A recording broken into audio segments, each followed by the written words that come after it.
오늘도 다음교회 함께 하신 여러분들을 환영하고 사랑하고 축복합니다. 오늘 옆 사람에게 인사합시다. 반갑습니다. 환영합니다. 사랑합니다. 이렇게 앉아있으니까 아주 그냥 꽉 차고 좋네요. 네. 예뻐요. 오늘 말씀 제목은 내게 부족함이 없는 이유, 내게 부족함이 없는 이유라는 제목으로 말씀 전하겠습니다.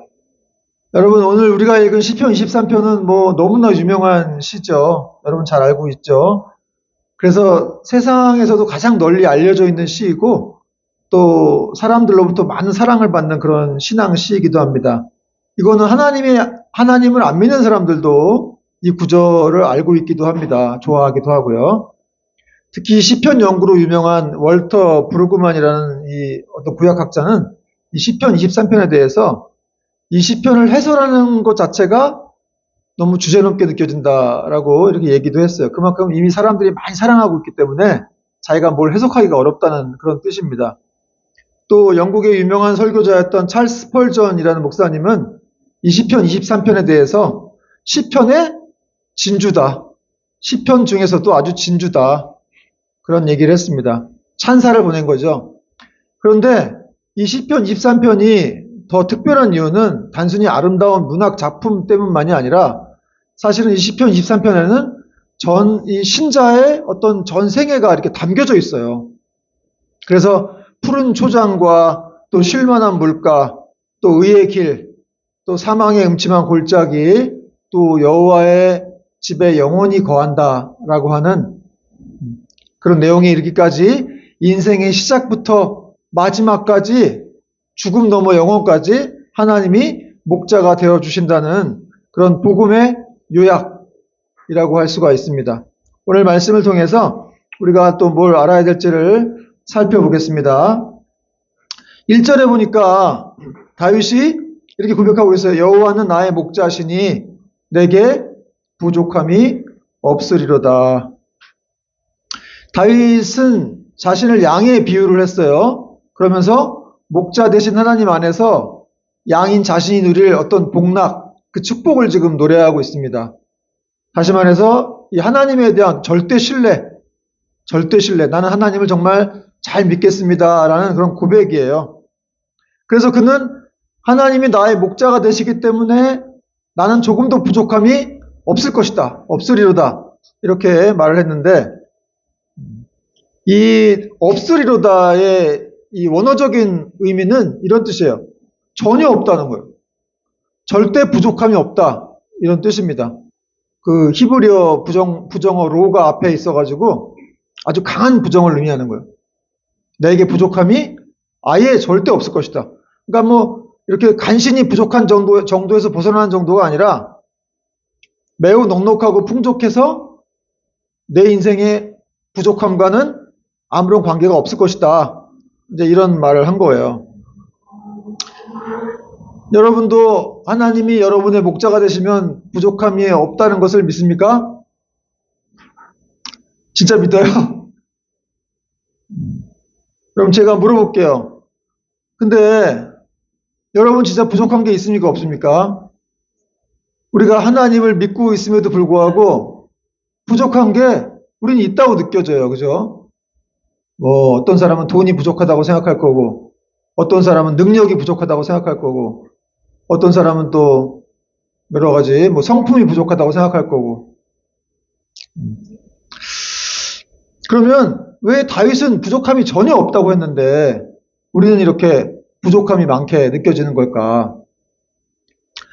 이유가 있어요. 첫 번째는 우리는 내 필요보다 사실 우리의 욕망을 기준으로 살기 때문에 그렇습니다. 여러분, 하나님은 우리의 필요를 채우시겠다고 약속하셨습니다. 그러나 모든 욕망을 다 채우겠다고 약속하신 것은 아니에요. 그래서 오늘 다윗이 말한 내게 부족함이 없을 것이다 라는 말도 내가 원하는 것을 다 갖게 된다 이런 말이 아니라 하나님이 꼭 필요한 것을 정확하게 내게 공급하신다 이런 뜻이에요. 여러분, 하나님이 세상을 창조하시고 누굴 지었습니까? 아담과 하와라는 사람을 지었죠. 그래서 그들을 에덴 동산에다 두시고 거기 이렇게 지키게 하셨습니다. 그런데 여러분, 아담과 하와하고 우리들 중에 누가 더 가진 게 많을까요? 아담과 하와는 아담이 차가 없었겠죠? 아담은 차가 없습니다. 스마트폰 없어요. 또 무슨 뭐 악어 가죽을 만든 지갑 이런 거 없습니다. 돈도 없어요. 하와는 뭐 여러분들처럼 화장을 할 수 있었을까요? 그 당시 화장품도 없었기 때문에 세상 태초니까 또 여러분들처럼 미장원에 갈 수도 없고 미용실에 갈 수도 없습니다. 또 그들은 옷이 없었어요. 그래서 옷도 안 입고 다니고 우리처럼 옷도 없고 또 아주 작은 그런 집 한 칸도 없었어요. 작은 월세집도 하나 없었습니다. 그러나 그럼에도 불구하고 그들은 늘 만족하고 살았어요. 근데 어느 날 이 사람들에게 이 아담과 하와에게 죄가 들어오죠. 이들이 선악과를 따먹고 죄가 들어오니까 눈이 밝아져가지고 자신들의 부끄러움을 수치를 가리려고 했어요. 그래서 무화과 나무 잎을 가져다가 자신들의 수치를 가렸다는 거예요. 근데 문제는 그 다음날이 되면 이 나뭇잎이 다 이렇게 시들어가지고 가릴 수가 없게 되는 거예요. 그래서 계속해서 자신들의 수치를 가리기 위해서 나뭇잎을 가져와야만 했습니다. 여러분, 오늘날 우리는 아담의 후손인데 우리가 아담의 후손으로서 우리도 자꾸 이렇게 분출하는 어떤 그런 마음의 욕망 속에서 뭔가 이렇게 자꾸 어떤 세상적인 것들로 우리도 채우려고 한다는 거죠. 그래서 세상의 성공, 돈, 또 어떤 자녀 성공, 또 학벌, 명예 이런 것들로 우리를 자꾸 우리의 어떤 이 부끄러움의 수치를 가리려고 한다는 거예요. 근데 문제는 뭐냐? 문제는 그런 것들로는 아무리 가리려고 해도 가려지지가 않는다는 거예요. 여러분, 사람은 이처럼 자신의 욕망 속에서 부족함을 느끼며 살아갑니다. 그래서 돈이 부족하다고 말하고 또 건강이 부족하다고 말하고 또 사랑이 부족하다고 말해요. 어떤 사람은 능력이 없다고 늘 얘기합니다. 자신감이 부족하다고 얘기해요. 근데 그렇게 생각하는 또 이유가 있죠. 세상은 늘 이렇게 말하잖아요. 조금만 더 가지면 행복하다. 조금만 더 성공하면은 만족할 수 있어. 또 조금 더 인정받아야 가치 있는 인생이다. 그러나 여러분, 이상한 것은 우리가 아무리 많은 걸 가져도 여전히 부족하다고 느낀다는 거예요. 채워지지가 않습니다. 수십억, 수백억의 재산을 가진 사람들도 늘 부족하다고 말해요. 높은 자리에 오른 사람도 만족하지 못해요. 왜 그렇습니까? 사람의 마음은 하나님이 없이는 채워질 수가 없기 때문이에요. 그렇게 하나님이 사람을 만드셨어요. 영혼을 사모하는 존재로 사람을 만드셨기 때문에 우리가 이 세상에 있는 어떤 보석이라든지 돈이라든지 권력으로는 우리 마음이 채워지질 않는 거예요. 제가 이전 교회에 있을 때 알던 집사님이 계셨는데 의사예요, 의사. 큰 병원을 가지고 계신데 강남의 타워팰리스에 100평짜리 집을 갖고 계십니다. 재산이 100억이 넘어요. 근데 자기를 늘 자기가 실패했다는 거예요, 나한테. 선교도 같이 갔었는데 자기는 실패자라고 얘기하더라고. 아유, 집사님 실패자, 우린 뭐예요? 이런 얘기를 했었는데 이분이 하는 말이 자기 동기들, 서울대 동기들, 의사들보다 자기가 더 돈을 못 벌었다. 그러면서 뭐라고 하냐면 아마 이건희 회장은 빌 게이츠가 보일걸요? 이렇게 얘기를 하는 거예요. 그 당시에는 이제 이건희 회장님이 부자였기 때문에 그런 얘기를 하는 거예요. 그러니까 욕심이 한두 끝도 없다는 거예요. 여러분, 양들은 목자가 주는 풀만 먹고도 만족을 하는데 사람은 항상 더 많은 것을 원한다는 거예요. 그래서 지금보다 돈이 더 있어야 행복할 것 같고 일이 더 많아야 행복할 것 같고 또 좋은 집이 있어야 행복할 것 같고 더 인정을 받아야 행복할 것 같고 더 건강해야 행복할 것 같다고 느낍니다. 그래서 이미 받은 은혜가 있는데 그런 은혜보다 계속해서 없는 것들만 바라보다 보니까 계속 부족하게 느낍니다. 외모가 뛰어난 사람들도 자기 얼굴이 되게 부족하다고 느낀다고 그래요. 실제로 강남에 있는 그런 성형외과 가보면 뭐 아주 인물도 훌륭한 사람들이 고치러 온다는 거예요. 여러분, 그러므로 하나님보다 세상을 더 바라보기 때문에 환경적인 요소를 보기 때문에 우리가 비교함으로 부족하게 느끼게 된다는 거예요. 그러나 여호와는 나의 목자시니 라는 고백처럼 그 목자 되신 예수님만을 바라보게 된다면은 평안이 있고 기쁩니다. 여러분, 환경을 바라보면 부족함밖에 보이지 않는 거예요. 여러분, 베드로가 예수님을 바라볼 때는 무리를 걸었어요. 그렇죠? 그러나 그가 막 주변에 밀려오는 거센 파도라든지 그런 바람이라든지 이걸 보다 보니까 무서워서 물에 빠지게 되었습니다. 그러니까 예수님만 바라본다는 것이 얼마나 중요한지. 사도 바울도 땅속 깊은 감옥에서도 그는 나는 어떠한 형편이든지 자족하기를 배웠다라고 말했는데, 그러므로 우리의 부족함이라고 하는 것은 사실은 환경의 문제가 아니라 마음의 문제일 때가 많다는 거예요. 또 하나 우리가 부족하다고 느끼는 이유가 뭐냐면 하나님이 이미 주신 것들을 깨닫지 못하기 때문이에요. 여러분, 우리는 이미 아주 큰 복을 갖고 있습니다. 우리의 생명, 또 구원, 죄사함, 또 성령님의 내주하심, 또 하나님의 자녀됨, 천국의 소망, 또 사랑하는 가족들, 전부 다 돈으로 살 수가 없는 것들이에요. 살 수가 없는 그런 건데, 그런 걸 다 우리가 소유하고 가지고 있으면서도 여전히 소중한 줄을 모른다는 거죠. 여러분, 다윗은 하나님 한 분만 얻었기 때문에 부족함이 없다고 말했고, 하박국 선지자도 모든 것을 잃을 상황에서도 비록 무화과 나무가 무성하지 못하고 외양간에 소가 없을지라도 나는 여호와로 인하여 즐거워하리로다. 이렇게 하나님 한 분만으로 그분만을 얻어서 즐거워하는 다윗과 하박국 선지자의 모습을 볼 수가 있어요. 이 사람들은 하나님을 가진 사람들이기 때문에 사실은 가장 중요한 걸 소유했고 또 모든 것을 가진 자인 줄 믿으시기 바랍니다. 그런데 때로는 하나님이 우리를 부족하게 하시기도 해요. 왜 그러냐? 그 부족함 속에서 하나님을 찾게 되기 때문에 그렇다는 것이죠. 여러분, 이스라엘 백성들이 광야에 있을 때 매일 하루치의 만나를 주셨죠. 그 더 가져가가지고 집에다 갖다 놓으면은 다 썩어서 없어졌어요. 그렇게 하셨어요. 왜 그럽니까? 하나님만 의지하게 하려고 그러시는 거예요. 하루치씩만 가져가라는 거예요. 그리고 내일 나와서 또 가져가라. 예수님도 여러분 일용할 양식을 구하라고 하셨죠. 일용할 양식을 구하라. 그러니까 이런 말씀들 정말 믿으면 우리가 미래를 걱정할 필요가 없는 거예요. 그냥 매일매일 나와서 하나님 일용할 양식을 구하라고 하셨으니까 그렇게 구하겠습니다. 그러면 일용할 양식을 우리에게 주시는 거죠. 여러분, 매일마다 일용할 양식을 구하면 하나님 주신다는 걸 믿습니까? 그걸 믿으면 미래를 걱정할 필요가 없어요. 당장 내일 일도 뭐 알지 못하는데 내일이라는 시간은 우리 시간이 아니죠. 하나님의 시간이에요. 당장 우리는 한 시간도 모릅니다. 다 하나님의 시간이기 때문에. 근데 어떻게 뭐 1년 후를 걱정하고 10년 후를 걱정하고 있어요. 노후를 걱정한다고요? 여러분, 그것은 하나님의 시간이기 때문에 다 월권행위를 하는 거예요. 그냥 우리는 하루하루 살아갈 뿐이에요. 그냥 오늘 하나님 오늘 일용할 양식을, 그 일용할 양식 안에는 뭐 먹는 것만 있는 게 아니잖아요. 우리의 일과 여러 가지 돈과 우리 다 포함되어 있어요. 우리 자녀 문제 이런 것들이 다 포함되어 있다는 것이죠.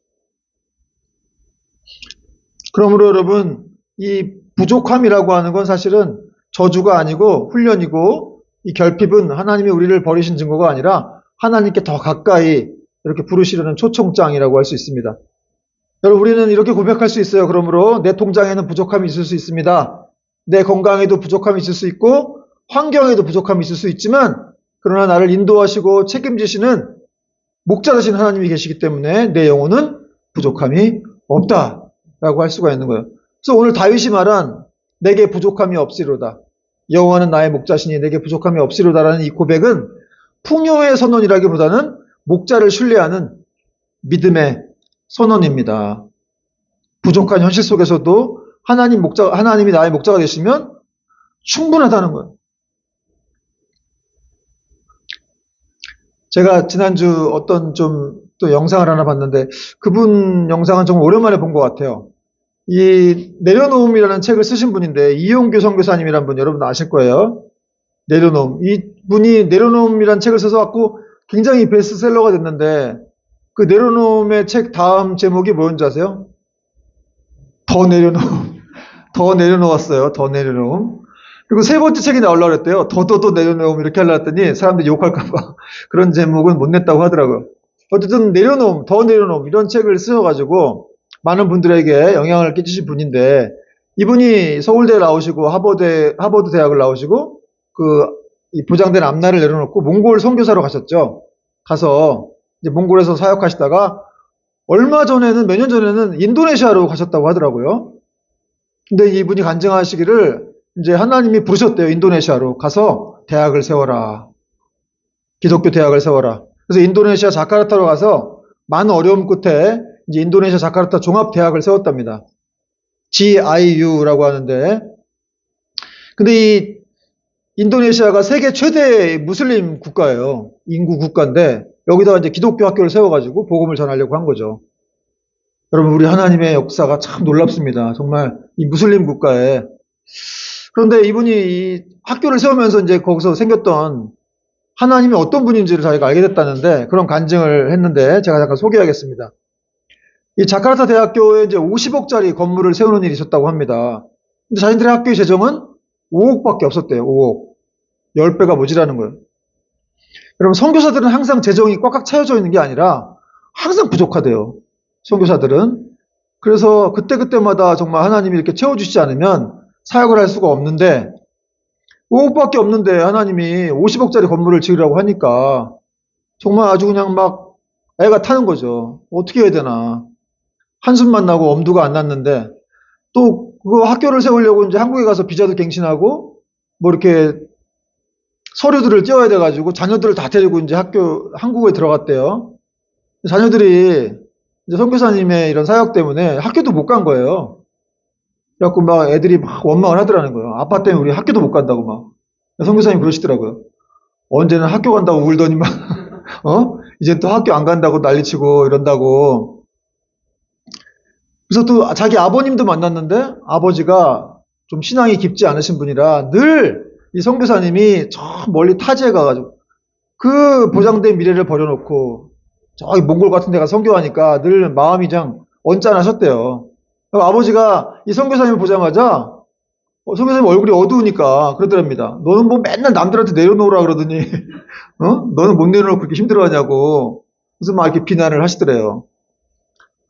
그래서 막 그런저런 얘기를 듣고 막 그냥 괴로운 마음에 다시 또 이렇게 인도네시아로 돌아왔는데 가보니까 자기 책상에 그냥 결제할 서류들이 막 이만큼 쌓여있더라는 거예요. 돈도 없는데 그냥 결제할 서류들만 직원들이 이만큼 갖다 놨다는 거예요. 쌓아가지고. 그래가지고 그냥 자기가 앉아가지고 한숨만 나오는데 그 결제할 서류들을 이렇게 번쩍 들고서 하늘로 막 이렇게 올렸대요. 하나님 보고 결제하시라고. 결제하시라고 올렸는데 그럼 다 땅에 떨어지고. 참 정말. 그리고 50억을 계약하고 건물을 계약하면은 이게 잔금을 못 갚을 경우에는 감옥에 갈 수도 있는 그런 상황이기 때문에 그러니까 보통 문제가 아닌 거예요. 그래서 막 자기가 하나님께도 원망하고 막 하나님 뭐 감옥 가게 되면 나 대신 하나님 가주세요 막 그러기도 하고 내가 최종 보스가 하나님이신데 왜 내가 가야 돼요? 내가 왜 이런 일로 이렇게 고생해야 돼요? 막 그러고 이제 그러고 있는데 어느 날 이분의 마음속에 하나님이 그런 마음을 주시더라는 거예요. 얘야, 너는 내가 시킨 일을 하면서 왜 그렇게 생각이 많고 걱정이 많니? 좀 기쁜 마음으로 하면 안 되겠니? 그런 마음에 확신을 확 주더라는 거죠. 이분이 몽골에 선교하고 있다가 인도네시아로 간 것도 하나님이 마음속에서 부르셔가지고 인도네시아로 간 건데 이날도. 근데 이런 일이 자주 일어나는 건 아니고 정말 이렇게 힘들어하고 괴로워하니까 그 자녀에게 하나님이 나타나신 거예요. 마음속에 음성에 확신을 주신 거예요. 너는 내 일을 하면서 왜 이렇게 걱정이 많냐? 좀 기쁜 마음으로 하면 안 되겠니? 그래서 선교사님이 뭐라 그랬게요? 아니 하나님 지금 1, 2억도 아니고 지금 50억짜리인데 이거 잘못하면 내가 감옥에 가는 건데 막 그렇게 이제 얘기를 하다가 결국은 이제 선교사님이 그런 마음에 감동이 너무 커서 순종을 했다고 그래요. 그러면서 그래 어차피 하는 거 하나님이 시키신 일인데 기쁘게 해보자 하면서 재정도 얼마 없는데 그거 다 이렇게 가지고 이제 뭐 자기 직원들도 데리고 가서 회식도 시켜주고 사모님하고 또 맛있는 거 먹기도 하고 뭐 그렇게 즐겁게 지냈대요. 근데 정말 결론적으로 말하면 하나님이 재정을 다 채우셨다는 거예요. 45억이나 부족했는데 이걸 다 채우셔가지고 정말 1원 한 푼 빚지는 일도 없이 건물을 지었다고 하는 그런 간증을 들었습니다. 여러분, 우리가 지금 어떤 문제 때문에, 무슨 부족함 때문에 걱정할 수가 있겠죠. 물질이 부족하고, 건강이 부족하고, 또 관계가 부족하고, 평안이 부족할 수도 있는데, 그러나 기억해야 할 것은 우리에게 목자가 계시다는 거예요. 목자가 계시면 그 부족함은 문제가 안 되는 거예요. 문제는 부족함이 아니라 내가 목자를 신뢰하지 못하는 것이 문제라는 것이죠. 또 부족함이 없게 하시는 목자는 우리를 푸른 초장으로 인도도 하시지만 이제 사망의 음침한 골짜기로 인도를 하십니다. 2절, 3절, 4절 보니까 그가 나를 푸른 초장에 누이시며 쉴만한 물가로 인도하시는도다. 내 영혼을 수생시키시고 자기 이름을 위하여 의의 길로 인도하시는도다. 계속 지금 인도하신다고 나오겠죠? 하나님 우리를 푸른 초장으로 인도하시는 분이세요. 또 우리의 영혼을 수생시키시고 자기 이름을 위해서 의의 길로, 바른 길로 우리를 이끌어 가시는 분이다. 그런 말씀을 하면서 4절에 보니까 이런 말씀을 또 하고 있습니다. 내가 사망의 음침한 골짜기로 다닐지라도 해를 두려워하지 않을 것은 주께서 나와 함께 하심이라. 주의 지팡이와 막대기가 나를 안위하시나이다. 여러분, 하나님이 우리를 푸른 초장으로 인도하실 때도 있지만 그러나 사망의 골짜기로 인도하실 때도 있다는 것이죠. 우리가 착각하는 게 있는데 부족함이 없다라고 하는 말은 고난이 없다라고 하는 말과 이렇게 동의어로 생각하는 경우가 있어요. 그러나 부족함이 없다라고 하는 건 고난이 없고 어려움이 없다라는 뜻은 아닙니다. 오늘 바위도 말하고 있잖아요. 내가 사망의 음침한 골짜기로 다닐지라도. 사망의 음침한 골짜기가 없다고 하지 않고 있다고 말하고 있어요. 그렇습니다. 믿음의 삶에도 골짜기가 있는 거예요. 이 질병의 골짜기, 상실의 골짜기, 경제적 궁핍의 골짜기, 또 실패의 골짜기가 있죠. 근데 중요한 건 골짜기의 유무가 아니라 그게 있고 없고 상관이 없는 것은 그곳에 누가 함께 하느냐가 중요한 겁니다. 그 상황이 바뀌지 않아도 주님이 함께 하신다면 두려움을 이기고 안전하게 보호를 받게 되는 것이죠. 그러므로 성도의 가장 큰 축복은 무엇이냐? 문제가 없는 삶이 아니라 문제가 있음에도 하나님이 나를 지켜주신다. 나의 목자가 되신다라는 걸 굳게 믿는 삶. 그것이 진정 축복된 삶입니다. 여러분, 제가 정말 이렇게 확신할 수 있어요. 여러분에게 확신하면서 말할 수 있는데 하나님은 여러분에게 병이 찾아와도 또 여러분의 사업이 어려워져도 자녀 문제로 고통스러워해도 그분은 결코 여러분을 떠나지 않으십니다. 사람은 떠날 수 있고 재물은 사라질 수 있지만 건강도 약해질 수 있지만 그러나 목자는 결코 양을 버리질 않는 거예요. 여러분 이스라엘의 목자가 양 버리는 거 봤어요? 안 버려요. 사나운 짐승이 찾아오면 자기가 싸워하고 자기가 죽을지언정 그 양을 지키는 게 목자라는 거예요. 그걸 지금 비유하면서 다윗이 나의 목자는 하나님이 되시기 때문에 내가 결코 부족함이 없다. 그런 고백을 하는 것입니다. 그러므로 목자의 인도는 언제나 안심되는 거예요. 안심이 되고 선합니다. 물론 때로는 우리가 원하던 길이 아니고 또 그런 길이 막힐 수도 있고 기도한 것이 응답이 안 될 수도 있지만 그러나 훗날 돌아보면은 그 길이 아니어서 감사했고 또 하나님 막으신 것이 은혜였다라는 그런 고백을 우리가 할 수 있게 되는 것이죠. 또 한 가지 목자는 우리 영혼을 만족하게 하시기 때문에 부족함이 없는데요. 여러분 이 세상의 모든 부족함의 뿌리는 사실 우리 영혼의 갈증 때문이에요. 사람들은 돈이 있으면 행복할 것 같고 또 명예를 얻으면 만족할 것 같지만 그러나 그것을 얻어도 허전하죠. 왜냐하면 우리는 오직 우리 영혼은 하나님으로만 이렇게 채워지도록 창조가 되었기 때문에 그렇습니다. 성 어거스틴은 이렇게 말했습니다. 우리의 마음은 하나님 안에서 안식하기까지 쉴 수가 없다. 여러분의 오직 영혼은 하나님 안에 있을 때만 안식한다는 것이죠. 그런데 예수님은 이렇게 말씀하셨어요. 나는 선한 목자다. 또 말씀하시기를 내가 온 것은 양으로 생명을 얻게 하고 더 풍성히 얻게 하려는 것이라. 그러므로 예수님이 우리에게 오신 이유가 있어요. 생명을 주시기 위해서. 평안을 주시기 위해서. 환경보다 더 그걸 뛰어넘는 기쁨을 주시기 위해서. 여러분 이걸 진짜 믿습니까? 이것이 예수님이 이 땅에 오신 이유예요. 여러분에게 평안이 없는 여러분에게 평안을 주시기 위해서. 생명이 없는 여러분에게 생명을 주시기 위해서. 나는 기쁜 일이 없는데 라고 말하는 사람들에게 기쁨을 주시기 위해서 이 땅에 오신 거예요. 그러므로 진정 우리의 영혼을 만족시킬 수 있는 분은 하나님밖에 없으시기 때문에 우리는 부족함이 없게 되는 겁니다. 마지막으로 우리가 부족함이 없는 이유는 목자의 인도하심이 영원하기 때문이에요. 6절 같이 한번 읽어보겠습니다. 6절 시작. 내 평생의 선하심과 인자하심이 반드시 나를 따르리니 내가 여호와의 집에 영원히 살리로다. 여러분 이 구절도 굉장히 은혜롭고 유명한 구절이죠. 다윗은 지금 자신이 숨쉬는 모든 날, 자기가 살아있는 모든 날 동안 하나님의 선하심과 인자하심이 자기에게 멈춰지는 날이 없을 것이다. 그런 고백을 하고 있는 거예요. 여기 선하심과 인자하심이 아주 유명한 말들인데, 선하심은 히브리어로 토브라고 하는데, 이게 언제 나왔냐면 하나님이 세상을 창조하시고 보시기에 좋았다라고 할 때 말씀하셨을 때 그때 단어가 토브인데 여기 쓴 거예요. 그래서 그 하나님의 토브와 선하심, 하나님의 은혜와 축복 이런 것과 인자하심은 헤세드라고 하는데 이건 조건 없이 베푸는 사랑, 은혜와 사랑 같은 겁니다. 하나님의 친절과 사랑. 그러니까 이런 하나님이 베푸시는 은혜와 사랑, 조건 없이 베푸시는 이런 친절들이 자기 백성들에게 영원토록 떠나지 않을 것이다.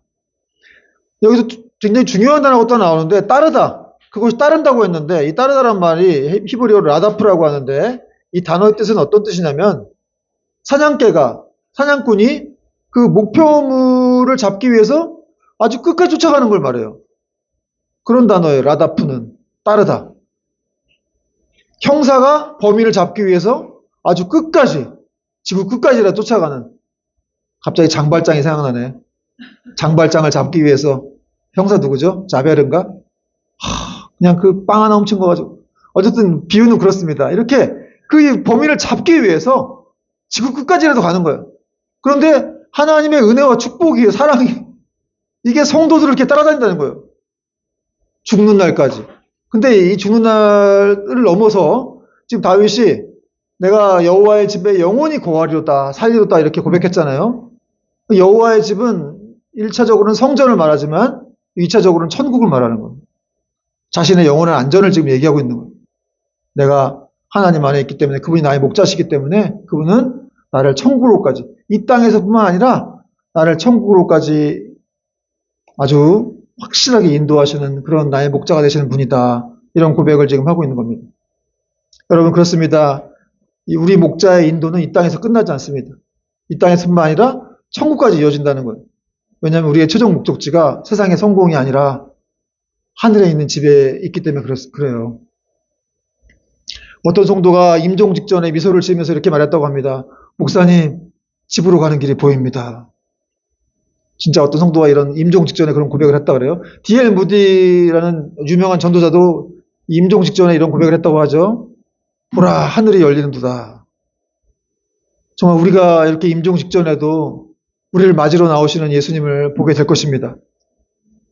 정말 그래서 우리가 정말 이렇게 이 땅에서 어떻게 살았다 할지라도 비참하고 가난하게 살았다 할지라도 그 영광의 순간에 하나님 우리를 맞아주시고 또 우리는 천국에 올라가서 주님과 함께 영원토록 함께 살게 되는 그런 역사가 있게 될 것이라는 것이죠. 말씀의 결론을 맺겠습니다. 사랑하는 여러분, 다윗은 여호와는 나의 목자시니 내게 부족함이 없으로다 라고 이렇게 확신하며 고백을 했어요. 그 이유가 무엇입니까? 다윗이 왕이 되었기 때문이 아니에요. 이 당시 또 돈이 많았기 때문도 아니고 건강해서도 아니고 문제가 없었기 때문도 아니고 그 이유는 바로 우주 만물의 창조자, 세상을 다 창조하고 섭리하시는 그 하나님이 나의 목자가 되신다. 그분이 나의 목자가 그래서 여호와는 목자시다 이렇게 고백하지 않고 다윗이 여호와는 나의 목자시니라고 고백한 거예요. 여러분 이 다윗의 목자 되신 하나님은 우리의 목자도 되심을 믿으시기 바랍니다. 그리고 이 목자 되신 하나님은 모든 걸 다 알고 계시죠.